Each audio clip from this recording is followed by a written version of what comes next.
একটা অফিসে অনেকজন ইন্টারভিউ দিতে আসে এবং তারা বাথরুম থেকে বের হতে টাকা পড়ে পায় এবং সে অনেক খুশিতে খুশিতে সামনের দিকে চলে যায়। কিন্তু লোকটা কেন বা টাকা ফেলে রাখছে এবং কাদেরকে দিচ্ছে সে লোকটাকে। আরেকজন বের হয়ে আসছে এবং সেও টাকা পেয়ে যায় এবং অনেক খুশিতে খুশিতে সামনের দিকে চলে যায় এবং সে আরেকবার টাকা রেখে দেয় নিচে। আরেকজন বের হচ্ছে, সেও খুশিতে খুশিতে টাকাটা নেয় এবং সামনের দিকে চলে যায়। লোকটা তা দেখে নিজের সামনের দিকে এগোতে থাকে। এগোতে এগোতে তাকে একজন পা দিয়ে নিচে ফেলে দেয় এবং অনেক হাসাহাসি করে এবং মারধর করে।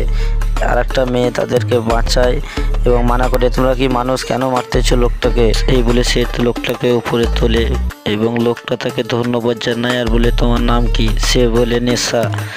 এই বলে সে চলে যায়। সামনের দিকে যেতে যেতে একটা মেয়ের সঙ্গে দেখা। সেই মেয়েটা বলে, স্যার আপনার কি অবস্থা স্যার? বলে, চোপো এক কাজ করো, বাইরে কয়েকজন স্টাফ আছে, তুমি তাদেরকে ভিতরে আসতে বলো ইন্টারভিউ হবে। এই বলে তাকে পাঠিয়ে দেয় এবং মেয়েটা যায়, গিয়ে তাদের সবাইকে বলে যে তোমাদের ভিতরে রাখলো স্যার। এই বলে তারা তিনজন ভিতরে চলে এলো। তারা কিন্তু জানে না যে এই অফিসের সিইও সেই।